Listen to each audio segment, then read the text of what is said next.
हमारी इस बातचीत के बारे में यहाँ मौजूद लोग और कैप्टन के अलावा किसी को पता नहीं चलना चाहिए। दुआ करता हूँ जल्दी हमारे बीच हो। Thank you gentleman. तो इसी के साथ हमारी मीटिंग यहीं खत्म होती है। मिस्टर ब्लैंकी, आपसे ज़रा एक बात करनी है। बाकी लोग जा सकते हैं, हम अभी आपसे आकर मिलते हैं। जेंटलमैन, अंधेरे वाले महीनों में अच्छा महसूस नहीं होता है ना? एक हफ्ते बाद सूरज निकलना शुरू हो जाएगा।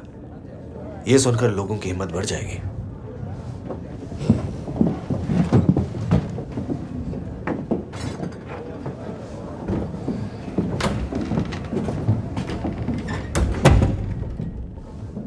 प्लीज बैठ जाइए। आपने तो यह काम बड़ी आसानी से कर दिया। अगर आप कैप्टन क्रॉजियर की बात कर रहे हैं तो सर जॉब्सन तो बहुत मामूली इंसान है। वैसे वो हमें पूरा दिन बिजी रखते हैं। नहीं, मसला ये नहीं है। आपने हमले वाली रात फ्रांसिस से कहा था कि फ्यूरी बीच पर जो जॉन रॉस के साथ हुआ था उसके साथ भी हो सकता है। मुझे रॉस की मेमोयर पढ़ने का मौका मिला और मुझे उसमें कुछ भी सेल्फ क्रिटिकल नहीं लगा। तो क्या आप उनकी लिखी बातों का खंडन करना चाहते हैं? सबकी यादें अलग अलग होती हैं, तो अगर आप सच ढूंढना चाहते हैं तो अतीत को वर्तमान से अलग रखिए। जो कुछ हुआ था मैं उसे आपके अल्फाज में सुनने में दिलचस्पी रखता हूं मिस्टर ब्लैंकी। आपने किताब पढ़ी है तो पता होगा कि हमने 3 सर्दियां विक्ट्री पर गुजारी थी। हाँ, हमने भी ऐसा ही किया था। खाना खत्म नहीं होता तो चौथी सर्दी भी वहीं गुजारनी पड़ती। पैदल चलने के लिए इंतजार नहीं करना चाहिए था जब तक फैसला लिया स्कर्वी की शुरुआत हो चुकी थी। कैप्टन रॉस को तो बीमारों से कोई भी हमदर्दी थी ही नहीं। क्या कहना चाहते हैं? हम नाव में सारा सामान लोड करते थे जिसमें आधे दिन का राशन होता था और उसे अपने साथ खींचते थे, फिर बाकी सामान लाने के लिए लौटते थे। आखिरकार मैंने रॉस से यह दरखास्त की कि क्यों ना ये नावें छोड़ दी जाए। उनका कहना था कि वो बीमारों को मरने के लिए छोड़ देंगे पर नाव को नहीं। ये बात कहते वक्त वो खुद एक स्लेज में सवार थे। तब हम फ्यूरी बीच से 480 किलोमीटर दूर थे। हम खड़े भी नहीं हो पा रहे थे। एक दूसरे के लिए मोहब्बत ने हमारे हाथ बांध रखे थे। हमारे पास बस एक दिन का राशन बचा था, सिर्फ एक। अगर फ्यूरी के मलबे में बचा सामान ना होता तो हम शायद आज भी उसी बीच पर खड़े होते और हवा खा रहे होते। हमने वेलिंग चैनल्स तक पहुंचने की बहुत कोशिश की पर जमी बर्फ ने हमारा रास्ता रोक लिया। और वहीं आपने बनाया था समरसेट हाउस? हाँ, समरसेट हाउस। यहां भी रॉस की नाक ऊंची ही रही। ऑफिसर्स को अभी अपने स्टूवर्ड्स और वुल्फ ब्लैंकेट्स की ही पड़ी थी। वो हमारी पकड़ी सामान भी छीन लेते थे और हम लोग बर्फीली खाइयों में सोते थे, पुराने बिस्किट्स के लिए लड़ते थे। देखिए, जब सारी उम्मीद खत्म हो जाती है तो दिमाग में अजीब अजीब ख्याल आते हैं। किस तरह के ख्याल? जैसे कि क्यों ना सर जॉन रॉस का सिर एक कुल्हाड़ी से फाड़ दें। सर, आप मेरे मुंह से सच सुनना चाहते थे, है ना? मैं उम्मीद करता हूं कि आप इस बात के लिए मेरा कोर्ट मार्शल नहीं करेंगे। क्या आप ऐसा करते?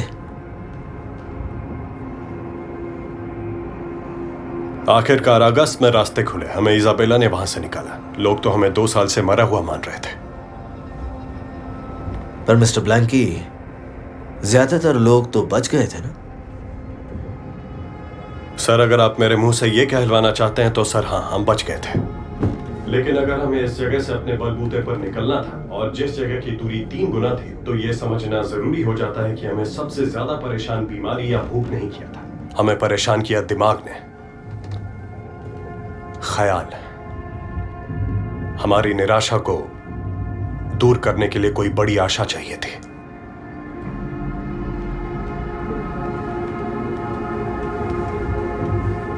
जो मैं सोच रहा था वो और भी लोग सोच रहे थे। सर जॉन रॉस को खतरे का एहसास भी नहीं था।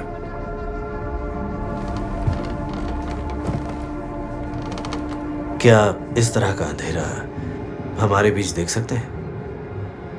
इसे महसूस करने के लिए देखना जरूरी नहीं है। वक्त आने पर यह महसूस हो जाएगा। कैसे? पहली बात यह कि अगर आप लोगों से कुछ लेते हैं तो उन्हें कुछ देना भी चाहिए। इससे होता यह है कि उनका दिमाग आने वाली मुश्किलों से हट जाता है। वो आगे की मुश्किलों के लिए तैयार भी हो जाते हैं, जो आएंगी।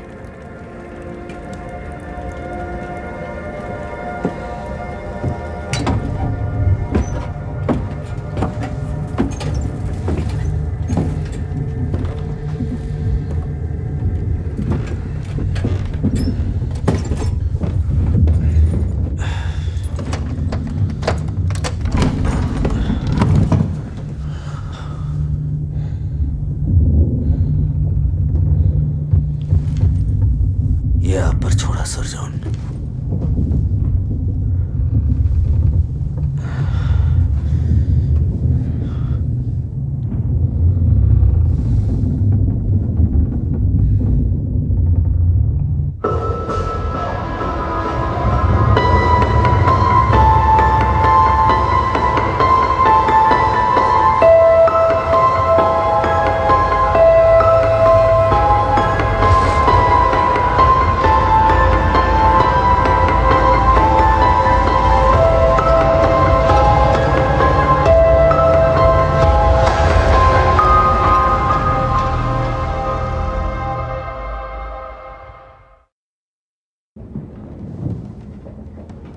आप ये सब क्यों कर रहे हैं? डॉक्टर मैकडॉनल्ड यहां जल्दी ही पहुंच जाएंगे। मेरे बाल बिखरे हुए हैं। डॉक्टर मैकडोनाल्ड माइंड तो नहीं करेंगे? नहीं सर, आप टेंशन मत लीजिए, यहाँ सब कुछ ठीक है। कहाँ ठीक है? मेरी वजह से आप भी परेशान हो रहे हैं और बिस्तर भी ठीक नहीं है। मैं पिछले 1 घंटे से आपको तंग कर रहा हूँ। बिल्कुल नहीं सर, आपने हमारे लिए इतना कुछ किया है। जॉब्सन, फिलहाल यहाँ सिर्फ तुम ही हो जिससे मैं नफरत नहीं करता। हाँ, सही कह रहा हूँ ना? आप कैसा महसूस हो रहे हैं? अच्छा नहीं लग रहा है। तकलीफ बढ़ गई है। सर, ये लीजिए।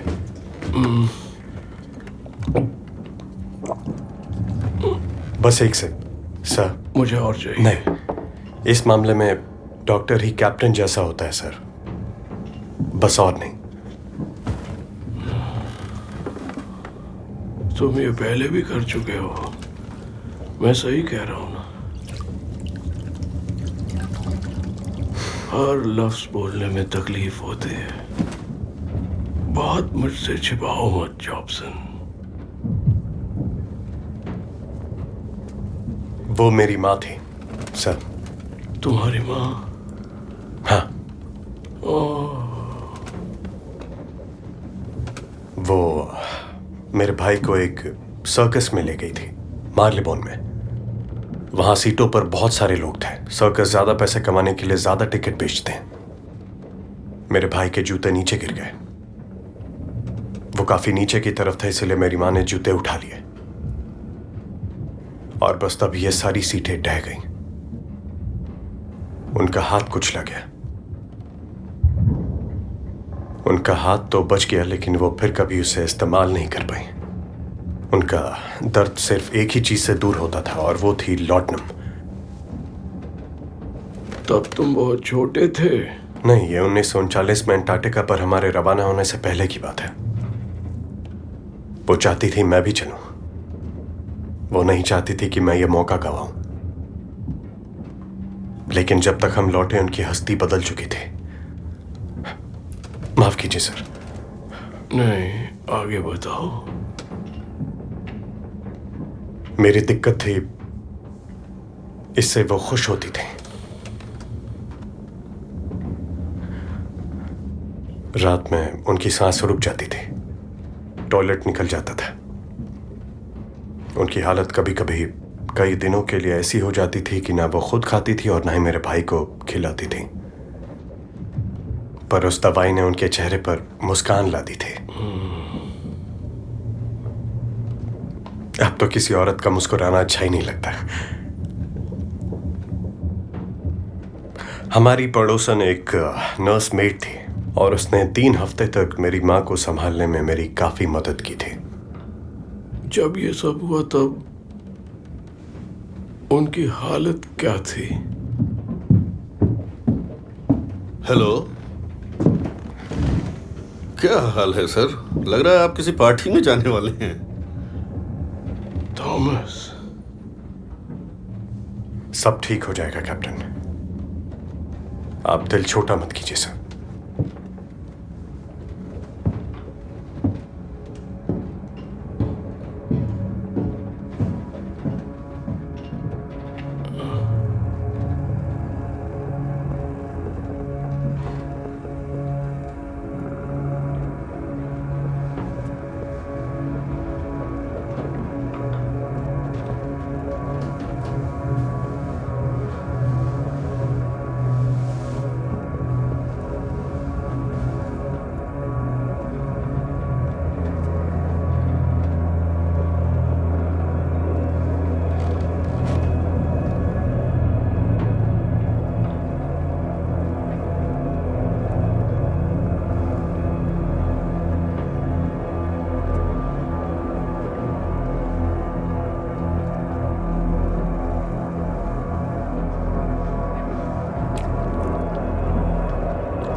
लेफ्टिनेंट अर्विंग जब से लौटे हैं पर्सर के साथ बिजी लग रहे हैं।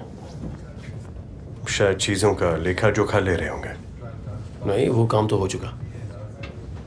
अब तो ये कैंड फूड को स्टोर रूम के पिछले हिस्से में रखवा रहे हैं। क्यों? इसकी वजह तो मुझे भी नहीं पता, लेकिन मैंने लेफ्टिनेंट हॉडसन की डेस्क पर एक अजीब सी लिस्ट देखी थी। कुछ चीजें भरी जानी है।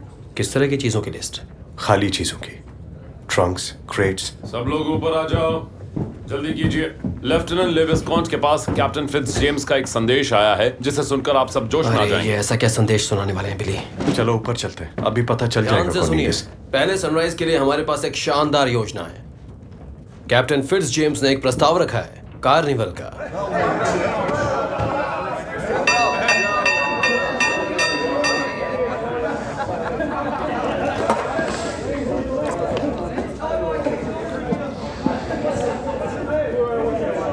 ये लोग जितना खा रहे हैं बाद में पेट पकड़ कर रोएंगे।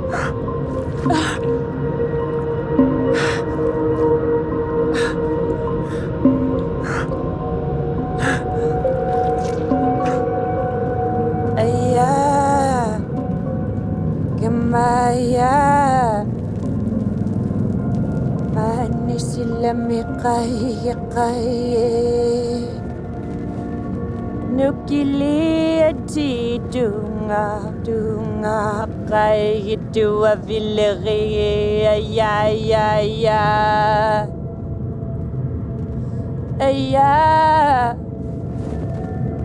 Kamaya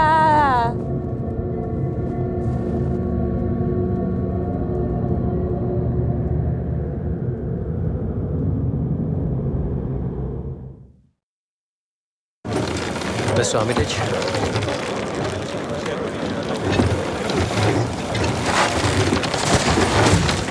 ये हमेशा से एक मरीन बनना चाहता था, लेकिन बेचारा बन गया कुली। पर हसरत अब भी बाकी है। और तुम्हारे बारे में क्या कहें मिस्टर हिकी? तुम क्या कुकर बनना चाहते थे? उस आदमी पर तुम्हारा एक एहसान है ना? कौन? आर्मिटेज? लेकिन वो कैसे? तुमने उसका नाम नहीं लिया एस्की गर्ल को पकड़ने वाले मामले में, तो वो तो तुमसे खुश होंगे। मुझे ये बात समझ में नहीं आई। अभी नहीं, घोड़े खाने के बाद भी।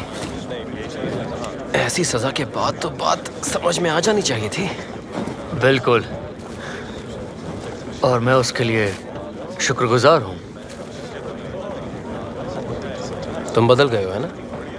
मुझे तुम्हारी बात नहीं सुननी चाहिए थी और मुझे कोड़े लगने ही चाहिए थे। हाँ, और ऐसा करके कैप्टन ने मेरे पुराने गुनाह माफ करके मुझे नई शुरुआत का मौका दिया है। क्या क्रोजियर को भी ये बात ऐसी लगती होगी? एक नया मिस्टर हार्टनल। हाँ बिल्कुल, और मैं इस मौके का सही फायदा उठाऊंगा। और तुम्हारे बारे में क्या कहा जाए? हाँ,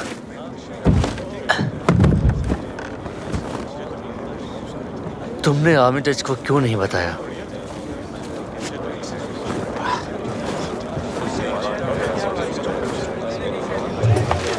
ऊपर करो और ऊपर आराम से। हाँ,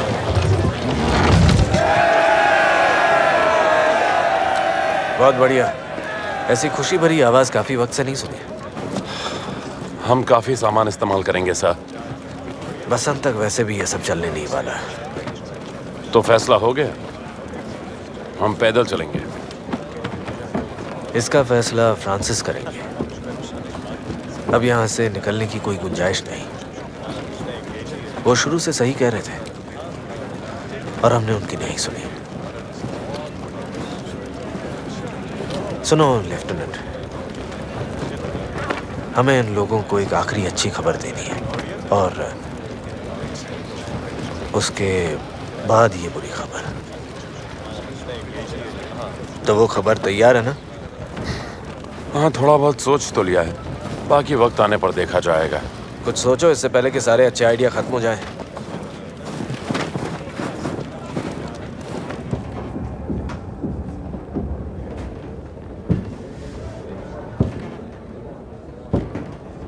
मैं डॉक्टर गुडसर को ढूंढ रहा हूँ। मिस्टर गुडसर तो यहाँ नहीं है, शायद वो कंस्ट्रक्शन में मदद कर रहे हैं। आपको भी तो यही करना था मिस्टर कॉलिंस। आप बीमार हैं? आपका अंदाजा सही है। हाँ। आपको बुखार है क्या? नहीं, बुखार तो नहीं है।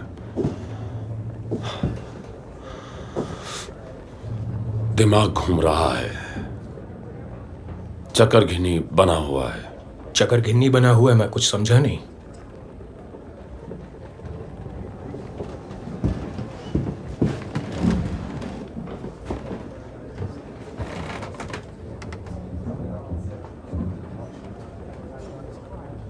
कभी आपको ऐसा लगा है कि आपका दिमाग आपके खिलाफ हो गया हो?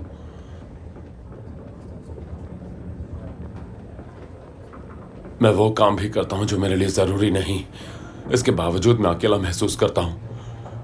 क्या करूं, कुछ समझ नहीं पाता। शिप पर कोई अकेला नहीं होता। जानता हूं, लेकिन मुझे अकेलापन महसूस होता है, वो भी हर वक्त। हर दिन मुश्किल से कटता है। मैं बहुत तकलीफ में हूं। लगता है जैसे कोई दरवाजा खुलने वाला है और उसमें से मुझे कोई खींच लेगा और मैं लौट नहीं पाऊंगा। ये क्या है डॉक्टर? सब लोग निराश महसूस कर रहे हैं और सर्दियों में ऐसा होता है। मुझे तो नहीं लगता कि बाकी सब भी ऐसा ही महसूस कर रहे हैं डॉक्टर। आपको दूसरों के दिल की हालत क्या पता?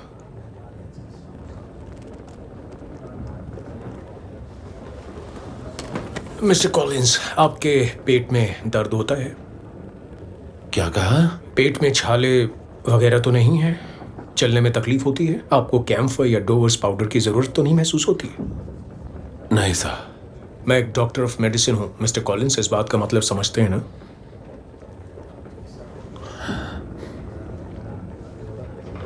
पर मुझे लगता है कि आपको खुद को बिजी रखना होगा, अपनी ताकत को सही तरफ लगाना होगा।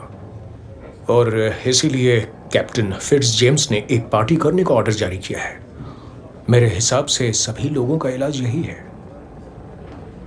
तो पार्टी से फायदा होगा। मिस्टर कॉलिंस, फिलहाल सबको थोड़ी खुशी चाहिए। खुशी? हाँ, खुशी का एहसास।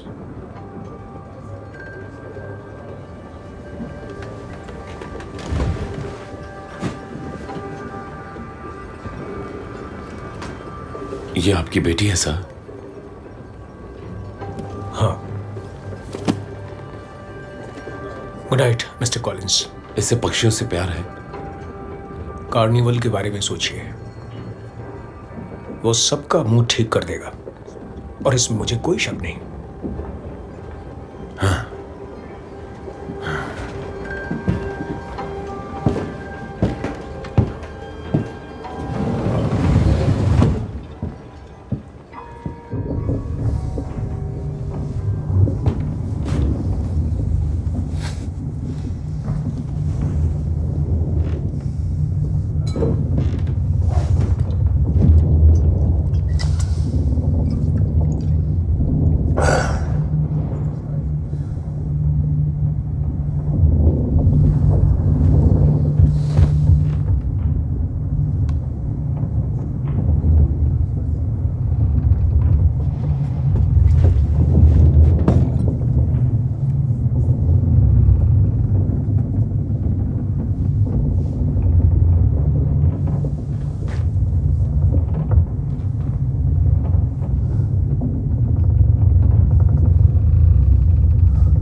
मिस्टर गुप्ता, शिप के निचले डेक में कुछ दिक्कत है सर।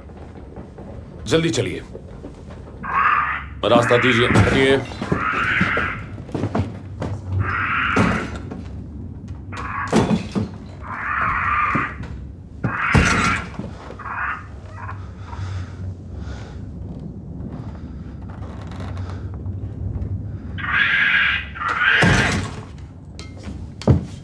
रुकिए रुकिए रुकिए।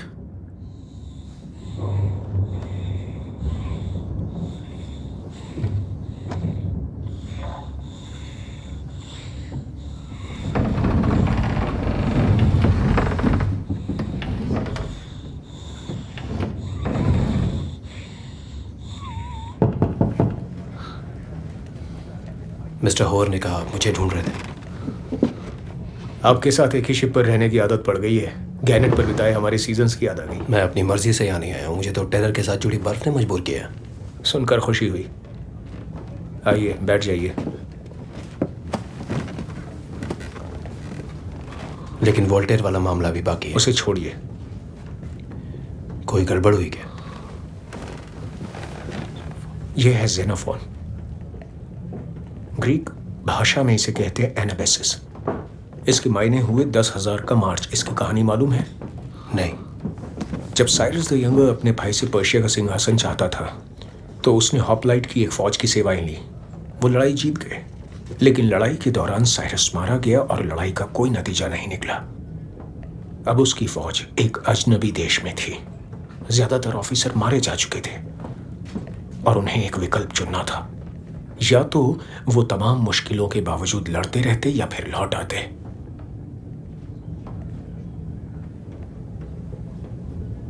वो सब हजारों हजारों किलोमीटर तक रेगिस्तान और रेत में चलते रहे। खाना नहीं, पानी नहीं, हमला भी हो रहा था, पर वो जीत गए। हेनरी, इसे पढ़ो और फिर ऐसे ही एक सफर की तैयारी की कल्पना करो अपने मन में।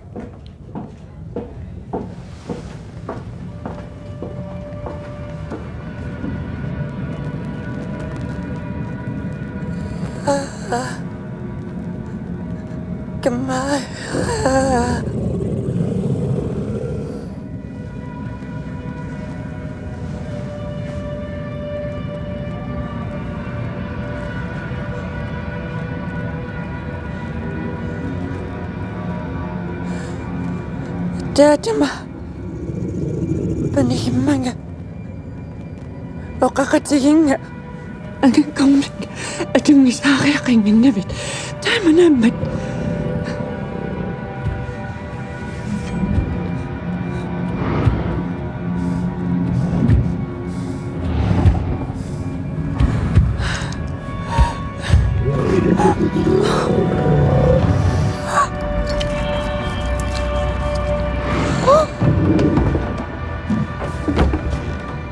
जैक्सन, तुम यहाँ अंदर हो?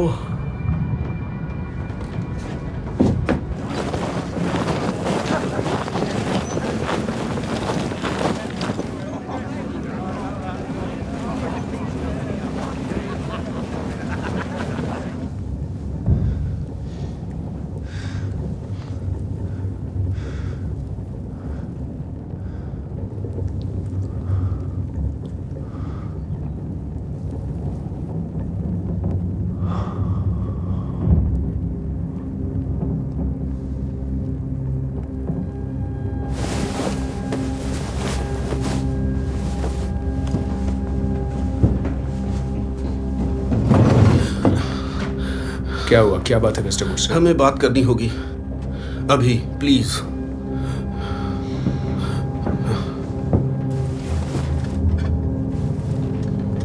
मुझे बेल सुनाई नहीं थी सर। ऐसा लग रहा है जैसे शिप पर कोई हो ही नहीं। वाकई कोई नहीं है सर। आज कैप्टन फिट्ज जेम्स का कार्निवल है। आज रात सिर्फ एक ही चौकीदार है, बाकी सब पार्टी में गए हैं। पार्टी आज रात? जी हाँ सर, पार्टी रात से सुबह तक चलेगी। तुम किसी पहरेदार की शॉटगन मुझे लाकर दोगे? मुझे उसे देखना है। वो शिप से करीब 1 किलोमीटर दूर होगी सर। मैं तुम्हारी ही प्लेट में से कुछ खा लूंगा, तो मेरे लिए कुछ बचा लेना। साथ ही कपड़े पहनने में मेरी मदद करना। ठीक है सर।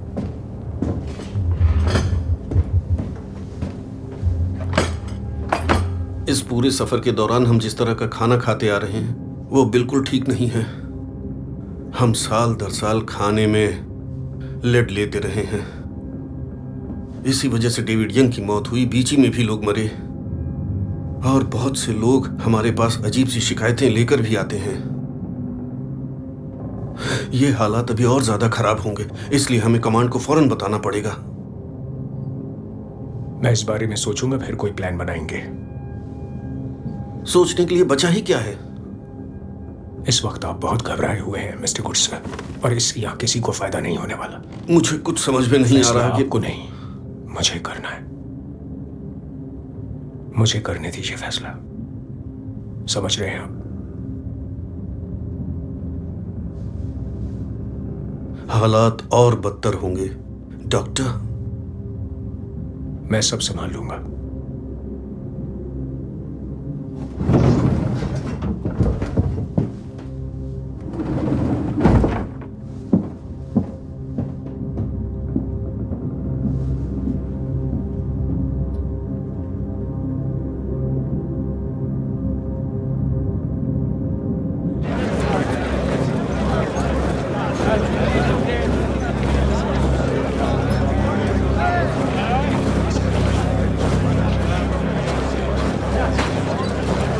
Welcome home boys. आओ, अपने आप को थोड़ा ठीक ठाक कर लें इससे पहले कि सूरज फिर से निकल आए।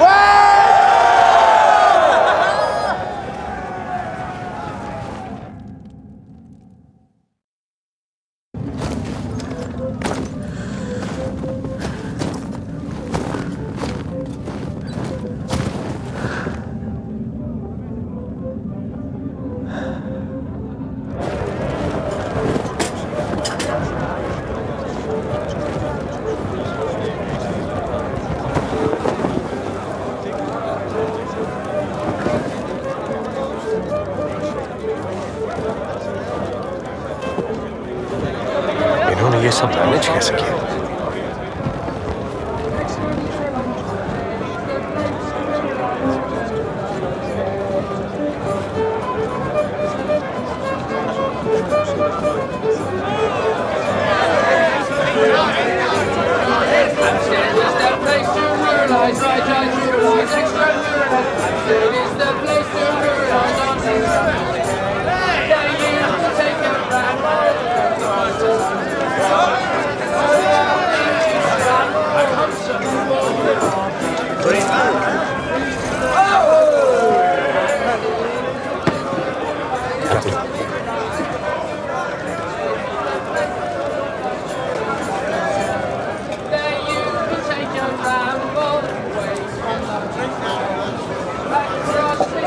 क्या कह रहे हो? कहाँ?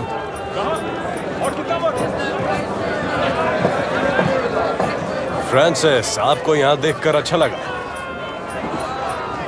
थॉमस,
तो हम जाएंगे अब। सर, लोग कह रहे हैं कि पीछे रहो, मिस्टर रीड।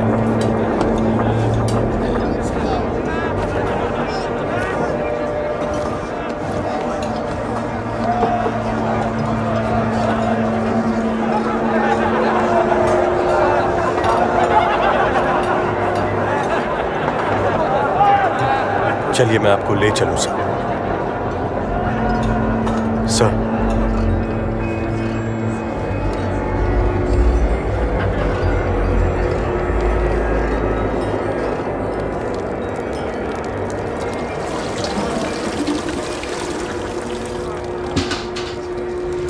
ये कैप्टन है।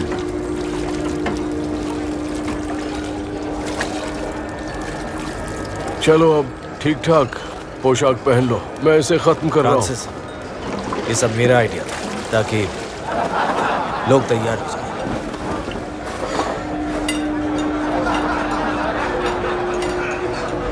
अब लग रहा है कि मुझे ज्यादा सावधान होना चाहिए था। तैयार?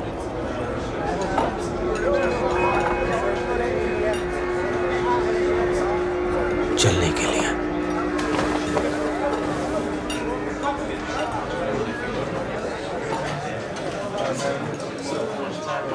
लोगों को इकट्ठा करो जेम्स, उन्हें कुछ बताना है। सुनो, कैप्टन आपसे बात करना चाहते हैं।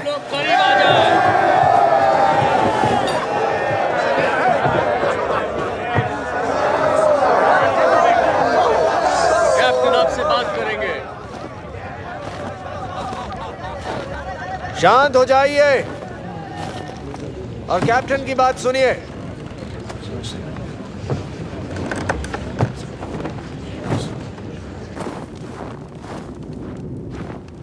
मिस्टर हिकी, इस वक्त आप किसी अस्तबल में नहीं हैं, तो उसी हिसाब से बर्ताव कीजिए।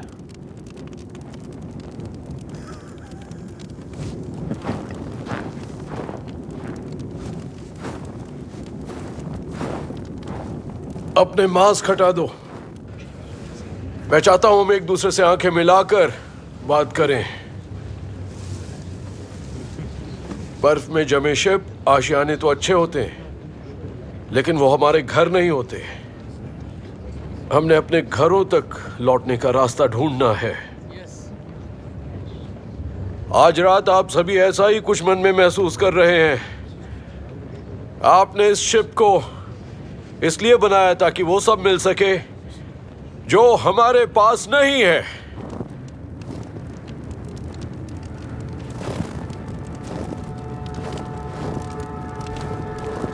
आपने दूरदृष्टि और मेहनत के साथ बहुत थोड़े वक्त में ही इसे बना डाला है। बहुत अच्छा काम किया। मैं इसे देखकर वाकई हैरान हूं। अब आगे जो कुछ मौजूद है ये उससे भी ज्यादा अहमियत रखता है। मैं अब सीधी बात कहना चाहूंगा। कुछ ही घंटों में इस साल का पहला सूरज उगता दिखाई देगा और उससे सर्दी का एक लंबा और बहुत ही खराब मौसम खत्म हो जाएगा।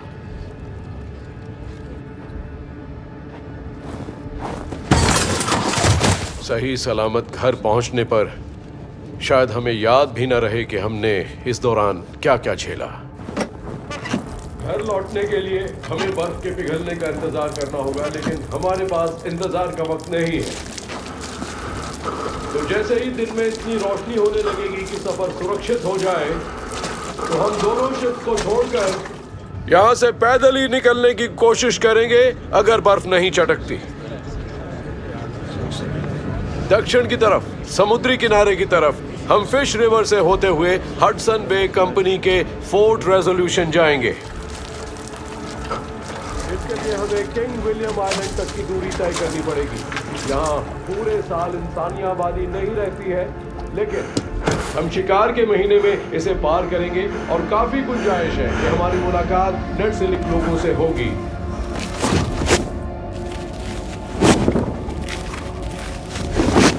ये लोग अच्छे होते हैं, हम इनके साथ दोस्तों की तरह पेश आ सकते हैं। ये सच है कि इनसे हमारा मन मुटाव रहा है, लेकिन ये हमारी मदद जरूर करेंगे, मुझे इसका यकीन है। ये सफर करीब 1300 किलोमीटर का है, लेकिन तब तक हमने पिछले साल लेफ्टिनेंट फेयरहोम और जिस पार्टी को भेजा था वो फोर्ट रेजोल्यूशन से लौट रही होगी, और वो हमारी मदद के साथ साथ हमें सामान भी देगी।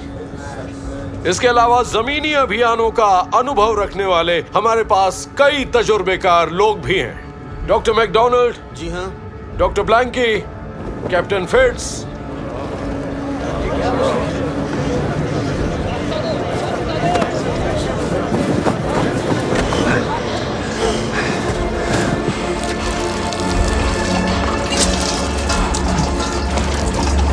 Hello, Iligavi. Una Igavit Pigavio.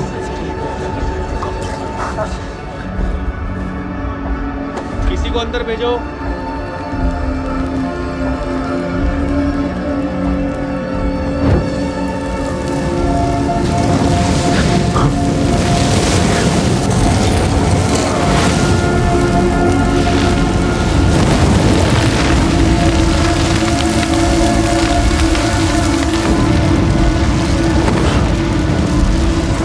Hello, Iligavi. Doctor,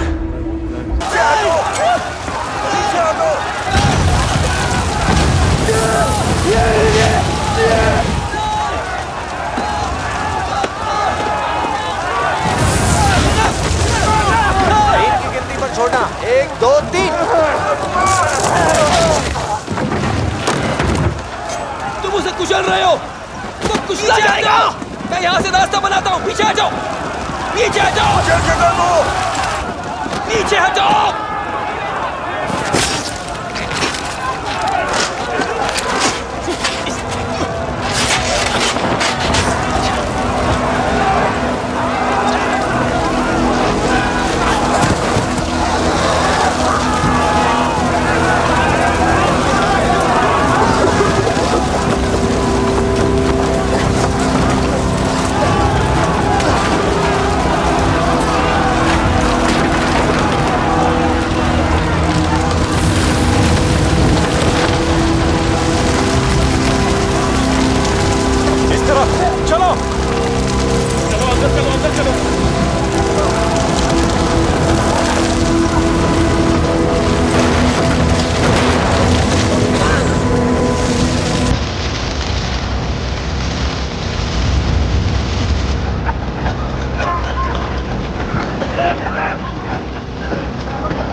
James, वापस जाओ।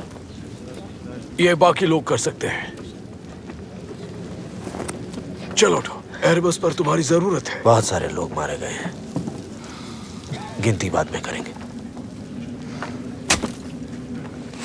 सर, मैं आधा सामान एरेबस पे और आधा टेरर पर भेज रहा हूँ ताकि दोनों को सामान की कमी न हो। लेडी साइलेंस को आपके पास भेजा था, वो यहाँ पहुँचने ही वाली होगी। शुक्रिया डॉक्टर गुड सर। सर, मुझे भी जाना है, बस ये नहीं पता कि डॉक्टर पेडी टेरर में गए हैं या एरेबस में। वो मुझे नजर नहीं आए। कैप्टन, मुझे टॉम हार्टनेल से पता चला कि डॉक्टर पेडी भी नहीं रहे। अगर मिस्टर गुडसर चाहें तो मैं उनकी मदद कर सकता हूं।